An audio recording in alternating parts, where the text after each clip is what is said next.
A sensitive person is simply someone who has a body and mind that respond more to the world around them. If you're sensitive, you respond more to heartbreak, pain, and loss, but you also respond more to beauty, new ideas, and joy.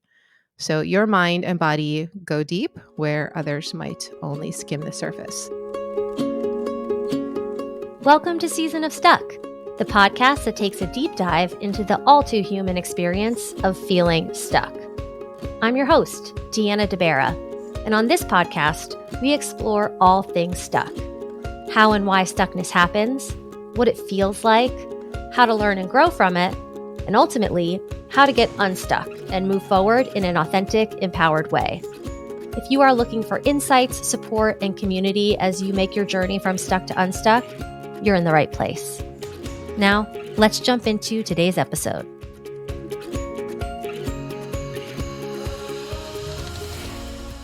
Hello. Welcome to another episode of Season of Stuck. I'm your host, Deanna. If this is your first time listening to the podcast, welcome. And if this isn't your first time listening, welcome back.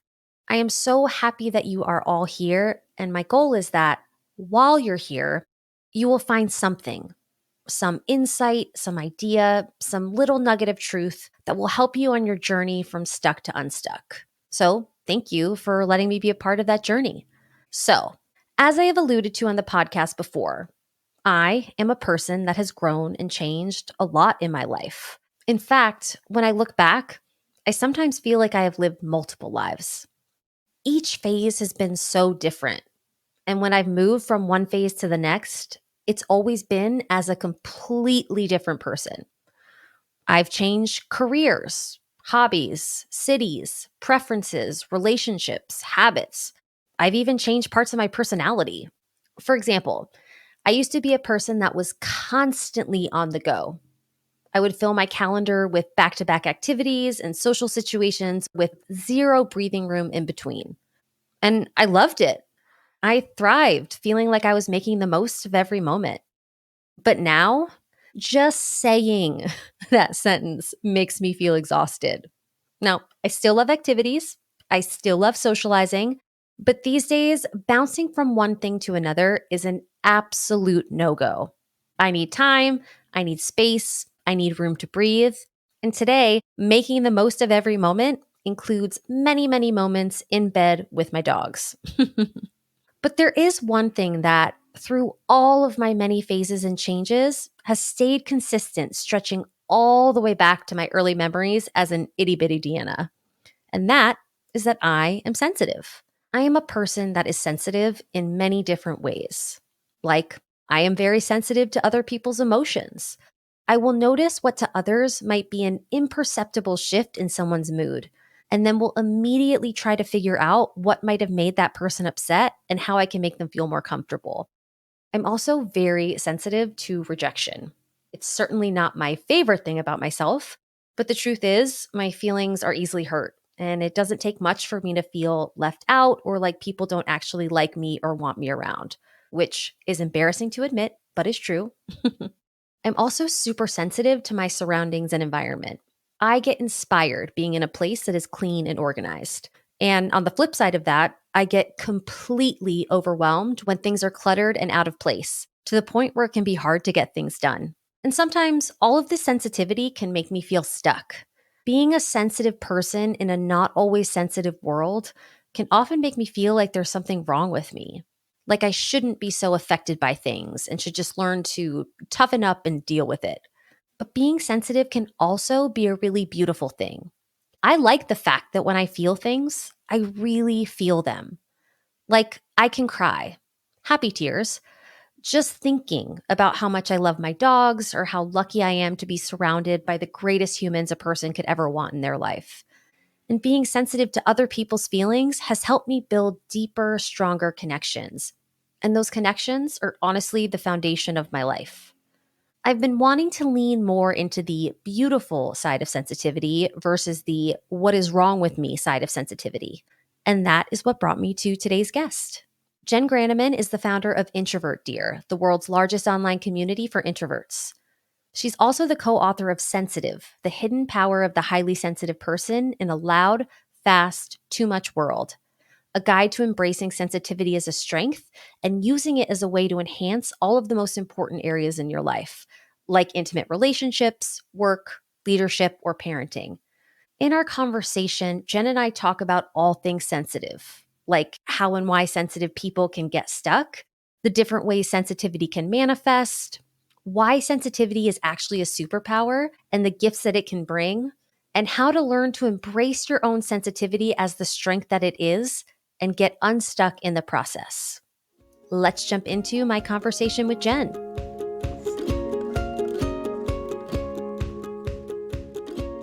Jenn, welcome to Season of Stuck. Thank you so much for being here. Hi, I'm excited to talk to you about this. I am excited to talk to you about this because sensitive is a category that I've carried with me through my entire life and have often felt that it was a contributor to my feeling stuck. But your approach has really kind of made me rethink sensitivity and the benefits of it. So I'm really excited to dig into that. So, I guess to kick things off, I would love for you to introduce yourself to listeners and tell us a little bit about what inspired you to explore sensitivity as part of your professional path. Sure, yeah. So, like you said, my name is Jenn Granneman. I'm the co author of the book Sensitive and the author of The Secret Lives of Introverts. I'm also the founder of introvertdear.com, which is a community for introverts and highly sensitive people. I learned about being a highly sensitive person many years ago. I just happened to stumble across some research about sensitivity and I checked all the boxes and thought, wow, this is really me. I also consider myself an introvert, and that has helped explain who I am. But learning about sensitivity explained another part of me. And when I learned about sensitivity, it made me feel less alone. I felt like, wow, there are other people out there like me. I'm not such a weirdo or strange person because I have these reactions to things or feel these certain things. So it really was life-changing for me. So I set out to write about sensitivity. I've been writing about it for about 10 years at this point, maybe more, because it felt really life-changing to me and I wanted to share that information with other people. So, before we dive too deeply into sensitivity, I think it would be helpful to have like a working definition. So, from your perspective and your research and your experience writing, what exactly is a highly sensitive person? I like to say that a sensitive person is simply someone who has a body and mind that respond more to the world around them. If you're sensitive, you respond more to heartbreak, pain, and loss, but you also respond more to beauty, new ideas, and joy. So your mind and body go deep where others might only skim the surface. You notice details that other people miss. You think deeply about things. You take in a lot of information all day long, information about your environment, like the way the lights look or the way the chair feels.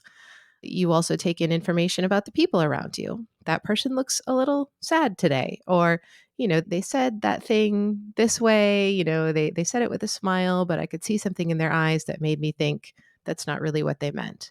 So sensitive people are responding more to the world around them and then thinking deeply about that information. It doesn't mean they sit around pondering life's mysteries all day long. A lot of times, well, I mean, they do, right? But a lot of times that deep thinking and deep processing happens on an automatic level. So they're not even aware of the fact that their brains are thinking deeply and processing information deeply. And is this kind of sensitivity, this higher awareness about the world around us, is that something that people are generally innately born with, or is that a skill that's developed? Like, where does sensitivity actually come from? Ah, yes, the nature versus nurture question. So it's a little of both. Research has found that people tend to be born with a certain set of genes that make them more or less sensitive to their environment. But there are also experiences you can have, especially in your early years, that can make you more or less sensitive. So in my book, I talk about some research that explains that children who grew up in extreme environments, either extremely good and nurturing and supportive, or extremely tough and difficult and stressful and chaotic, those people tend to develop more heightened sensitivity, because the idea is, well, if you grew up in a very supportive environment, it makes sense for your body to pick up a lot from that environment and gain a lot from that environment because you'll have more to benefit from. But, if you also grow up in a difficult environment under harsh circumstances, it makes sense for your body also to pick up more from that environment as a survival mechanism. Let's say you had a caregiver who was unreliable or unpredictable. Well, it might help you to become sensitive to their little cues, their tone of voice, the way they look, the way they carry themselves. It helps you to become sensitive to their cues because it can help you survive better. So, yeah, we're born sensitive, more or less sensitive, but we also are shaped by the things that happen to us, especially in our early years. That has definitely been my experience. Like, I can certainly look back on my life and see some of the reasons why I might have developed a higher level of sensitivity. And I feel like I was sensitive like straight out the gate. Like, I remember my youngest experiences, I just remember feeling like a little sponge, just like Yes. absorbing the emotions and the sounds and the Yes. feelings of everything around me when I was like 2 or 3, like literally my earliest memories. Absolutely. Yeah, me too. I felt that way myself. And I also have a son who's 3 years old, and I think he's also a sensitive person. So it's been interesting for me to see sensitivity playing out in him as well. It's definitely something he was born with. And I love what you said earlier about how learning more about sensitivity really inspired you in the way that you realized that you weren't alone and that this wasn't something that made you weird or anything like that, that it was something that a lot of people experience. That for me was also a really powerful realization because I was a very sensitive child growing Hmm. up around maybe some less sensitive people, not Yes. necessarily in my immediate family, but just in my environment. And I remember always thinking that everything just hurt me more. And I felt everything more. And I was always just like, what is wrong with me? And then realizing that this is a character trait that a lot of people experience and that there are benefits to that Yes. level of caring and sensitivity was really a game changer for me. Yeah, So, very similar absolutely. experience. So, in terms of being a sensitive person, are there different flavors? So, for example, I feel like I am very, very sensitive to other people's emotions and reactions. That's where my sensitivity like tends to pool. But I know other people who are really sensitive to their environment and like sounds and smells and things like that. So, what are the different types of sensitivity and how do they tend to manifest? Yeah, that's a great question. In my book, we actually talk about 3 different types of sensitivity. And you can be sensitive in all 3 of those ways, or maybe just 1 or 2 of those ways. So, 2 of them you already mentioned. You can be more sensitive to your environment. So, maybe you're that person who's noticing that it just feels a little, muggy in the room, whereas other people don't really notice it or aren't bothered by it. You notice the lights, you notice the sounds. Maybe certain sounds really bother you. When I was a kid, loud vehicles bothered me, like a garbage truck or a police siren. And my son is the same way. He hates motorcycles. He hates sirens. It's very bothersome to him. And he reacts in ways that other children his age don't react. But you can also be very sensitive to other people's moods and emotions and social cues. So that's that person who might, have excellent people skills and be able to read a room very well and also notice when there's, maybe a discrepancy between someone's words and the body language that they're putting out. I like to say you are that person who knows when someone isn't really okay, even when they say they're okay. And that other type of sensitivity, the last one, is an artistic sensitivity. So you're someone who is noticing details that are artistic related. So maybe you can tell the subtle difference between 2 shades of blue in a painting. I knew a highly sensitive artist, and he could tell you exactly what colors went into making this very subtle shade of blue. And I was like, what? There's green in that? Like, I don't. I don't even see that. So, and of course, obviously, some of that's his training, but also he had this sensitivity as well. So, if you're sensitive in this sort of artistic or aesthetic way, you might feel deeply affected by a beautiful environment. Maybe your home environment means a lot to you. Maybe you really enjoy the taste of fine foods, or not even fine or fancy foods necessarily, but just certain foods, certain flavors, certain scents. You have a deep appreciation for them. So, yeah, you can be, like I said, all three of those types, just one of those types, two of those types. And, a lot of sensitive people find that they have sort of a mix of and combination of those different three types.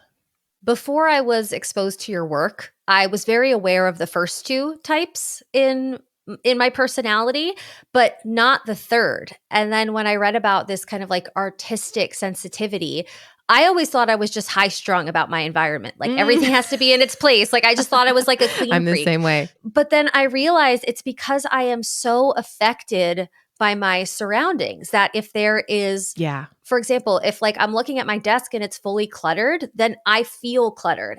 So, yeah, that was like a little bit of a light bulb moment for me. So, thank you for helping me find my third category of sensitivity. Yes. Yes. Yeah. I'm the exact same way. When my surroundings are cluttered, I feel stressed out and chaotic myself.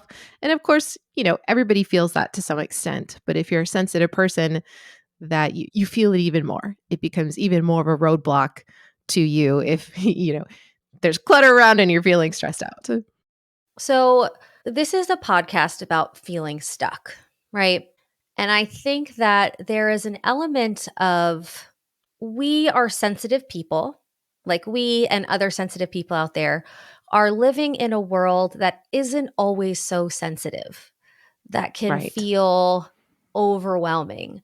So, I'd love to talk through like some of the ways that today's world, which is loud and fast and harsh, can potentially make sensitive people feel stuck. Yeah, absolutely. I think one of those ways we touched on already, in that you feel strange or different, or like there's something wrong with you if you're a sensitive person. You might wonder, why do other people not feel these things that I'm feeling? Why do other people not have these reactions that I'm having? Why are other people still energized at the end of a busy day or a busy weekend and I'm feeling drained and exhausted, even though I had a good time? So I think sensitive people can develop a sense of shame and like something is wrong with them. And that is one way that we can feel stuck. We can turn that in on ourselves and be a critic to ourselves. And when you're beating yourself up, when you're wondering what's wrong with you, it's hard to move forward in your work, in your relationships, in any aspect of life. And then fueling that fire is that the word sensitivity is often hurled as an insult. Yes. The number of times that I have been told you are being too sensitive as a way to invalidate my experience. If I had Hmm. $1 for every time that happened, I would be a rich, rich woman. Me too. And I think that fuels that desire to go in and be like, oh, it's something wrong with me. I am interpreting things incorrectly. I am Yes. feeling things too deeply. And yeah, that has certainly contributed to me feeling stuck. Yeah, yeah. It was really interesting when I was writing my book. People would say, "What's your book about?" I'd say, "Oh, it's about sensitive people," or sometimes I'd use the term highly sensitive people. And sometimes people would say, "Oh my gosh, that's me. You're describing me." And then other times people would say, "Oh, good. You're going to finally tell people to toughen up and be less sensitive."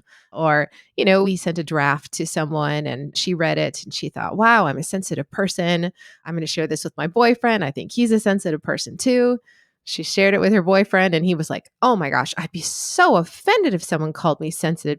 Don't don't call me that." So it was just really interesting to see people's reactions to it. So I definitely, I've experienced that stigma myself in my own life, just like you said, being told I was too sensitive, that I was overreacting, that I was just, caring too much about certain things. But then I also saw it firsthand when I was telling people about my book. Now, another thing that you brought up a little bit earlier is that you are an introvert and a lot of your work is centered around introversion. Now, how does introversion play into sensitivity? Like, are introverts more likely to be sensitive? Can sensitivity happen to everyone, regardless of their level of introversion or extroversion? Like, what's the connection? You can be a sensitive introvert. You can also be a sensitive extrovert. Although the majority of sensitive people are introverts. There's some research that says that about 70% of sensitive people are introverts. But, like I said, you can be both. I've known sensitive people who are quiet and introverted and love being in their own space. And then I'd known sensitive extroverts who are loud and gregarious and love to socialize, love to be out there on the go, but then also feel drained energetically after all of that, very drained. And, they also have high empathy and notice details like sensitive people tend to do. So I like to say there's no wrong way to do sensitivity. You can be a sensitive introvert or a sensitive extrovert. There are so many different ways to go from stuck to unstuck. But one of the most productive, learning.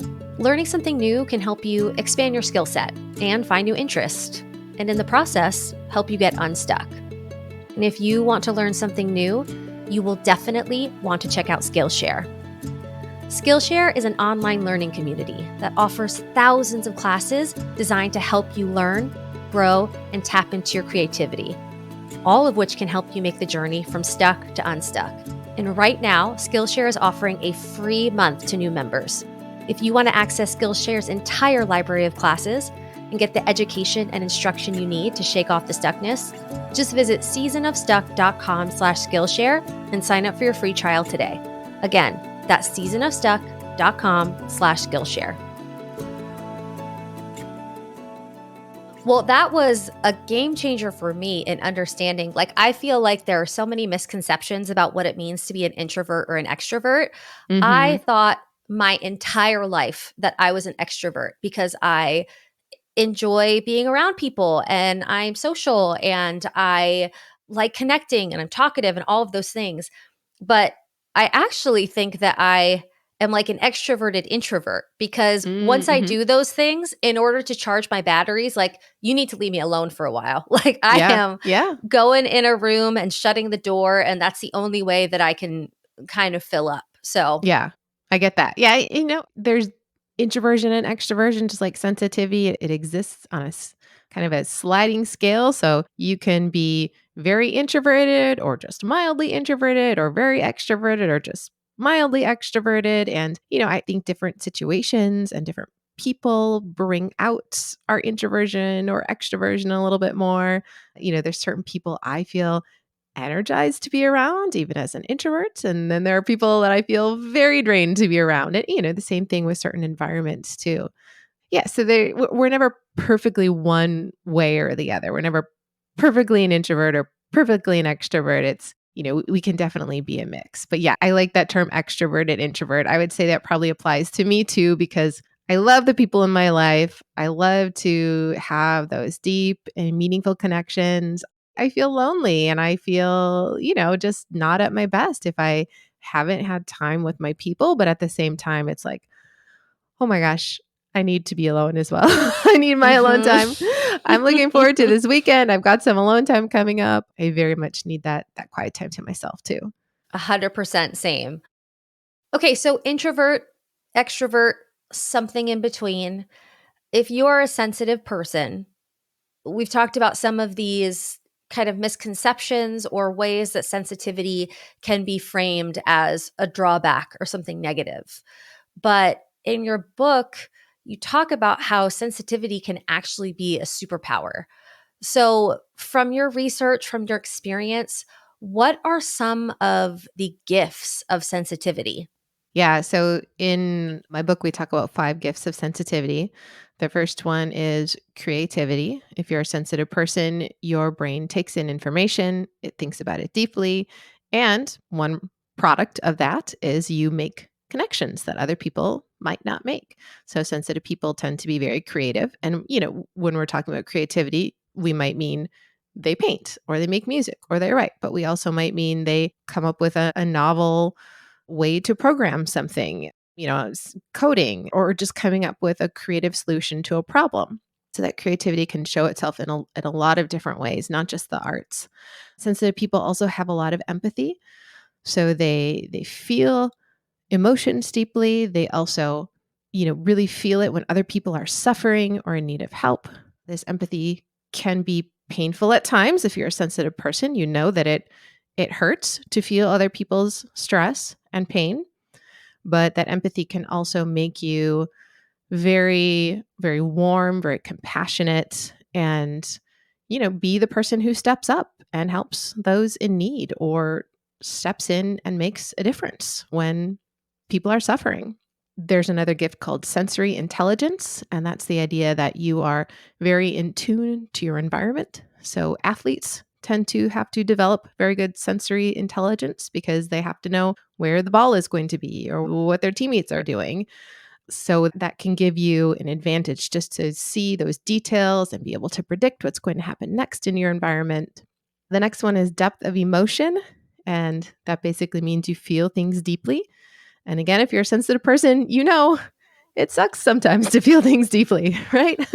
Can confirm. Yes, can confirm. Exactly. But, sensitive people feel the pain of life more deeply, but they also feel the joys of life more deeply. And if you're someone who feels deeply, you're in touch with what it means to be human, which is amazing. That can tie into your creativity, that can tie into your relationships, your purpose in life. And then the last one is depth of processing. So that is that idea that sensitive people think deeply, reflect deeply, their brains chew on information more. They tend to want to find meaning in their experiences.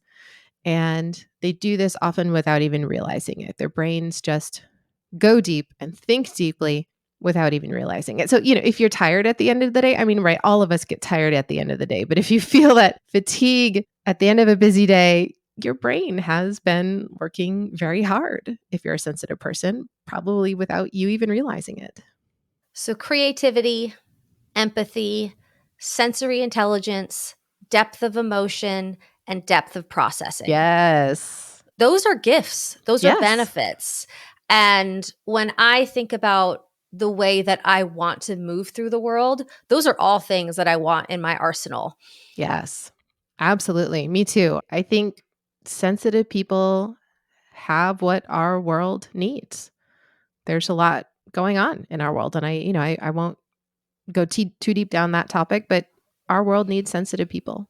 Could not agree more. So, these gifts of sensitivity, how can people leverage those gifts when they're feeling stuck? Yeah, absolutely. So, like we said, I think sensitive people feel stuck when they feel like there's something broken or wrong about them. And I think the first step to that is to embrace your sensitivity and start seeing your sensitivity as a good thing, as the strength that it is. And I know that can be easier said than done, but I would say think about your strengths. We've named quite a few here. If it helps, make a list of your personal strengths. Journal throughout, over a period of a couple days and write down specific times when your sensitivity helped you or helped someone else or was a benefit in some way. Look at that list often, perhaps write some positive affirmations about those strengths. Start carrying yourself like your sensitivity is a strength. Start talking about it to other people like it's a strength. A lot of times people react to the way we present ourselves. And if we talk about our sensitivity as a strength, other people will start to see it that way rather than, us walking around saying, oh, I'm just so sensitive, or why am I so tired? Why am I so stressed out? Gosh, I wish I could just be different. I hate this about myself. If we start to talk to ourselves and to other people about it, other people will start to respond to us differently. I think another way that sensitive people can feel stuck is that life is stressful and overwhelming for everyone. But when you're a sensitive person, that stress and overwhelm, you feel it more deeply. It takes more time for your brain and your body to recover from a negative or difficult circumstance. So I think sensitive people often feel stuck in the stress and emotions that they feel. So for that, I would recommend embracing your sensitivity, but also learning to tune into your body so that you can start to manage some of those feelings of stress and overwhelm. And that I suppose is a different topic, but so I'll leave it there for now. Well, I was going to say, let's explore that topic Sure. because I think that as a sensitive person, when you're feeling stuck, it can be very easy to get overwhelmed by everything. Yes. Like everything you're feeling things deeply, your senses are overwhelmed, your emotions feel overwhelming.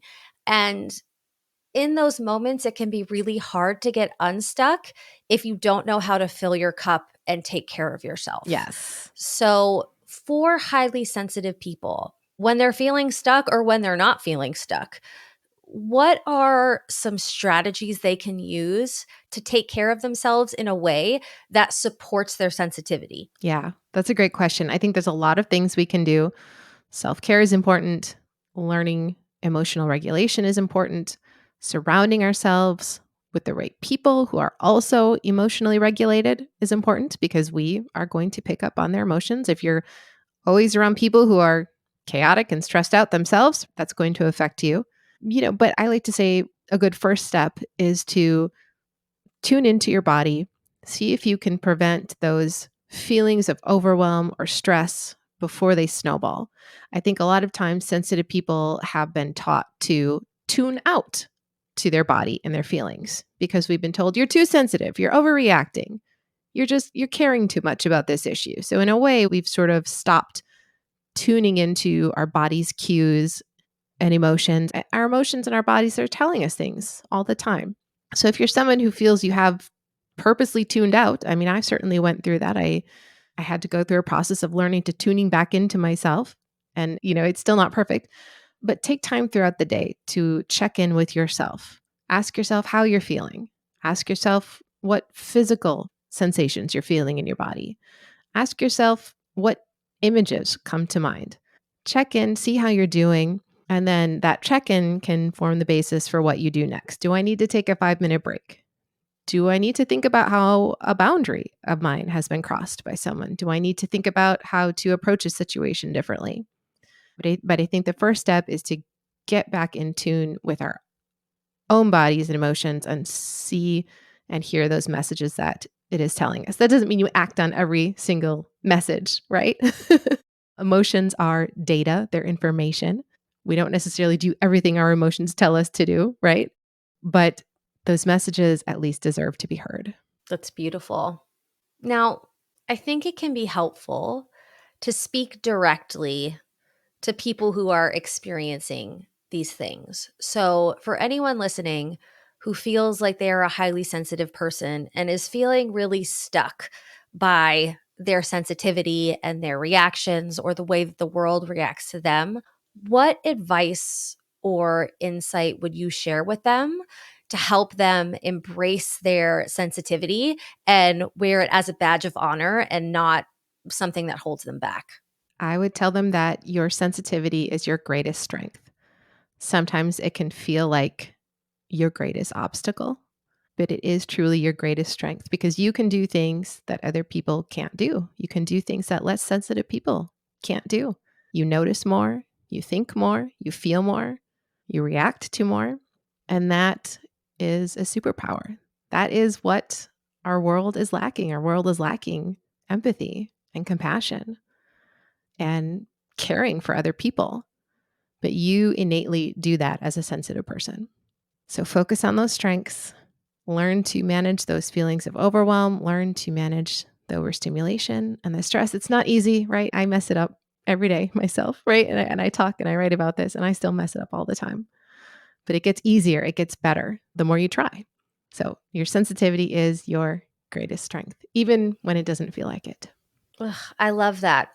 Your sensitivity might feel like your greatest obstacle, but it's actually your greatest strength. What an empowering message to carry with you as a sensitive person. Well, Jenn, this has been such an enlightening conversation about sensitivity. I feel like I'm walking away with such helpful information, and I know that listeners will as well. Here at Season of Stuck, as we wrap up our conversations, there's just a few questions that we like to end things with. So if it's okay with you, I just have a few more questions I'd like to ask you. Sure. Okay. So, first question, thinking about your ideal future self, like the future self that you are working every day now to one day grow into. If she could travel back in time and talk to the current version of you, What advice do you think she would give you on how to navigate stuckness at this point in your life? Oh, that's a good one. That's a good question. Oh, I'm thinking about myself at different periods in my life. And I think the me of different periods of my life might need to hear different things. But overall, I would say keep going. Keep going. I think there's been times in my life when I felt like giving up and I felt like nothing will ever change, nothing will ever get better. But it did, right? It did shift. And I think back to every obstacle I've had to overcome. And there have been some really, really bad ones. But, it worked out in the end. It maybe didn't work out exactly the way I wanted it to or exactly what I was envisioning, but I kept going. So, yeah, I would say keep going. In the words of Dory, just keep swimming. Just keep swimming.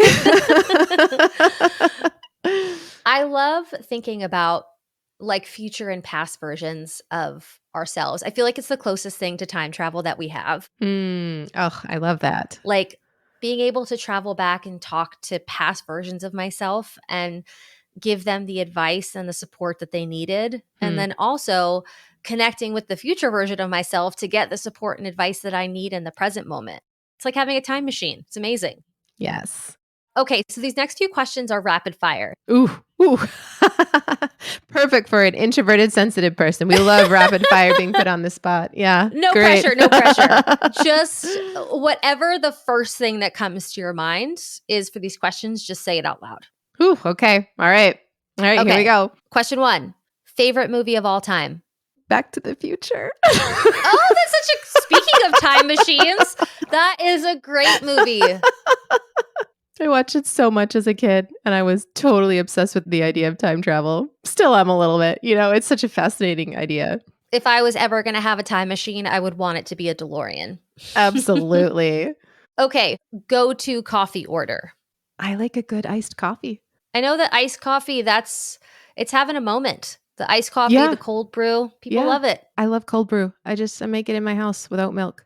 Cold brew. I love it. I can't do it. I don't know. There's some like association in my brain where coffee is supposed to be hot and I just like can't get over the hump. That's fair. Yeah, that's fair. Okay, if you could have any animal in the world as a pet, what would it be? This is like a non-answer, but I've always had cats, and I just want more cats. All the cats. That would actually be my answer too. I have 2 dogs and I just want all the dogs. Like Yeah. I don't need an elephant, I don't need a Right, giraffe. I just right. want more dogs. please. Exactly. Yeah.